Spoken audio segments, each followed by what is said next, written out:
m'intéresse vraiment à toute l'histoire, vraiment au sens large. C'est quelque chose dont on ne parle jamais, et pourtant c'est extrêmement important. La Chine, ils ont rien fait pendant la Seconde Guerre mondiale. Je dis, bah si. Il y a 10 000 objets au musée, c'est 10 000 histoires. Les femmes n'ont pas été absentes, elles ne sont pas restées à se croiser les bras pendant la Seconde Guerre mondiale. C'est vrai que j'ai déjà pu aborder la famille d'Harcourt, Guillaume le Conquérant, pourquoi pas un jour la bataille des... Bonjour à tous, je m'appelle Godefroy Bossir, je suis directeur du Normandie Victory Museum à 40 ans. Alors comme vous avez peut-être pu le voir sur nos réseaux, il y a quelques jours, nous avons eu la chance d'accueillir Benjamin Briot, alias Nota Bene sur YouTube. On a pu partager quelques moments avec lui, notamment la visite du musée, au terme de laquelle on lui a posé quelques questions, et c'est ce que je vous propose de regarder maintenant.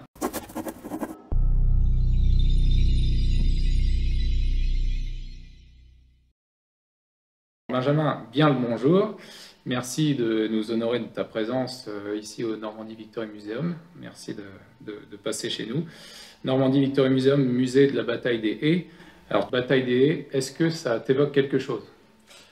Bonjour, alors oui, la bataille des haies, ça m'évoque quelque chose. Alors moi j'ai des souvenirs, étant gamin, d'avoir pu visiter un petit peu la région et d'avoir pu appréhender pour la première fois un petit peu toutes ces problématiques autour de la Seconde Guerre mondiale. Donc ça m'évoquait quelque chose. Après, je dois dire que je l'ai vraiment redécouvert avec, comme beaucoup de gens, finalement, avec la série Band of Brothers, où il y a un épisode dédié là-dessus. Il y a aussi ce film que je regardais beaucoup quand j'étais gamin, à savoir Le jour le plus long. Et forcément, c'est une bataille qui est évoquée. Et quand on arrive ici dans le coin et qu'on voit tous les noms de villages, on a presque l'impression de connaître finalement, d'avoir quelque chose d'assez proche. En tout cas, moi, c'est mon ressenti, puisque depuis tout gamin, je regarde ce type de film-là. C'est vraiment par le cinéma finalement que je connais toute cette période du débarquement américain. Tu as produit pas mal de vidéos, donc hors Seconde Guerre mondiale, je parle, hein, sur la Normandie. J'ai vu que tu avais parlé de la famille d'Harcourt, de notre duc Guillaume le Conquérant. Alors je ne sais pas, c'est peut-être ma fierté régionale qui parle, mais est-ce que toi, le Tourangeau, tu as un tropisme normand? Alors je ne suis pas normand, mais quand j'étais gamin, mes parents allaient relativement souvent en Normandie, en tout cas dans ce coin-là. Donc moi c'est une région qui m'intéresse beaucoup, qui est très très riche en histoire. Il y a énormément de choses à raconter, et ça de la période médiévale à la période contemporaine. Donc c'est vrai que j'ai déjà pu aborder la famille d'Harcourt, Guillaume le Conquérant, pourquoi pas un jour la bataille des haies. Justement, dans toutes les époques que tu étudies, toi tu es passionné de l'histoire en général, j'imagine. Quelle est la place que tu réserves à la Seconde Guerre mondiale dans l'immensité de l'histoire, justement? Je suis quelqu'un de très curieux naturellement, et donc je m'intéresse vraiment à toute l'histoire, vraiment au sens large, et d'ailleurs pas qu'à l'histoire militaire, vraiment à tout type d'histoire. Et le fait est que j'ai pas de période préférée. J'ai souvent des cycles en fait. Je vais commencer une série et je vais développer un peu le sujet. Et je me dis, oh, c'est super intéressant, et du coup je vais rester un an un peu bloqué dessus. Et c'est pour ça qu'il y a eu beaucoup d'épisodes à un moment donné, Première Guerre mondiale, sur la chaîne, puisque je suis tombé dedans, et finalement on a sorti près d'une quinzaine de reportages.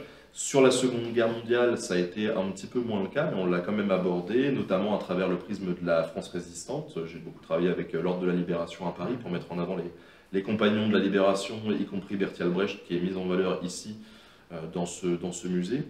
Et ce qui est évident, c'est qu'il y a énormément de choses à dire sur la Seconde Guerre mondiale. Il y a des chaînes d'ailleurs qui sont spécialisées là-dessus. On a une très très bonne chaîne anglophone, The Great War, qui avait fait un très bon travail sur la Première Guerre mondiale et qui aujourd'hui se concentre sur la Seconde.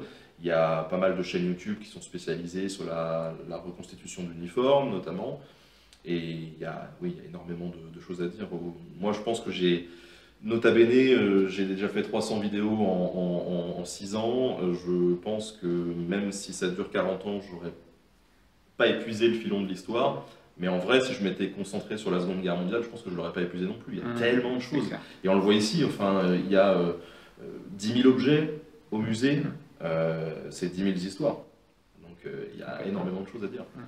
Alors juste pour revenir, donc nous, à notre point de vue français et surtout normand, on a tendance à penser que le débarquement allié en Normandie est la bataille décisive de la guerre. Cependant, donc, les historiens estiment que des tournants annonçant la victoire s'opèrent bien avant juin 44. Toi, quel est ton avis à ce niveau-là?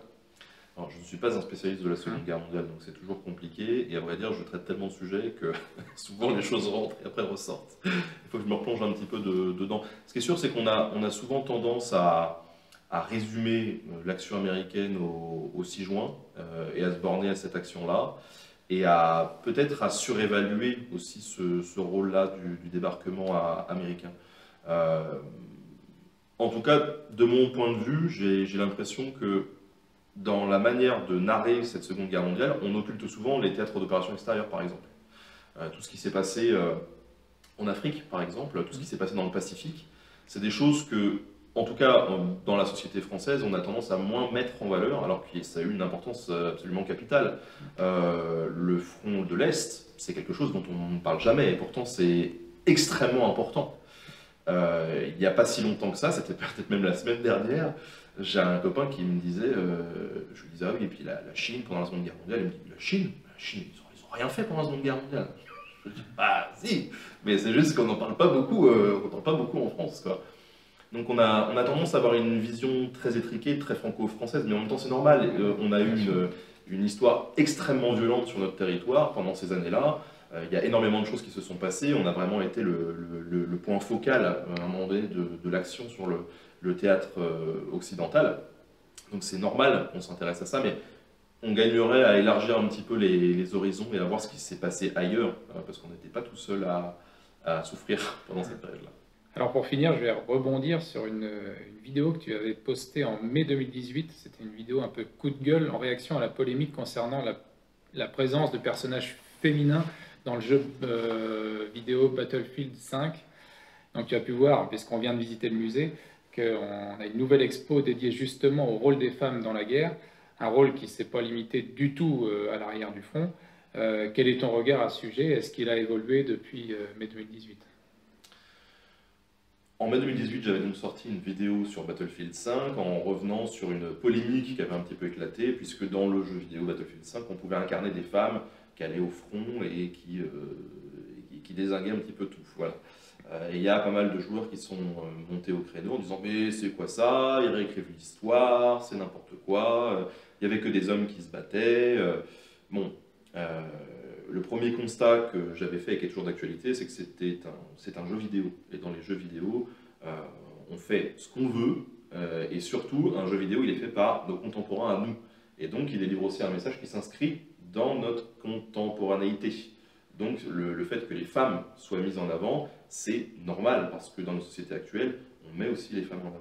Maintenant, sur la réalité historique, j'ai tendance à dire qu'il ne faut pas non plus réécrire au premier degré cette histoire-là, mais ce n'était pas le cas dans Battlefield 5. C'est-à-dire qu'on ne va pas créer des bataillons de femmes qui étaient en première ligne américaine qui viennent libérer. Non, il ne s'agit pas de créer une réalité alternative, mais il s'agit de ne pas oublier le rôle quand même central qu'ont eu les femmes dans la guerre, que ce soit dans la résistance, dans les troupes auxiliaires occidentales, que ce soit à l'arrière du front, dans les usines notamment, où d'ailleurs pendant la Première Guerre mondiale et la Seconde Guerre mondiale, il y a eu un certain nombre de mouvements sociaux et d'avancées grâce justement à ces femmes qui, à un moment donné, ont dû tout assumer finalement.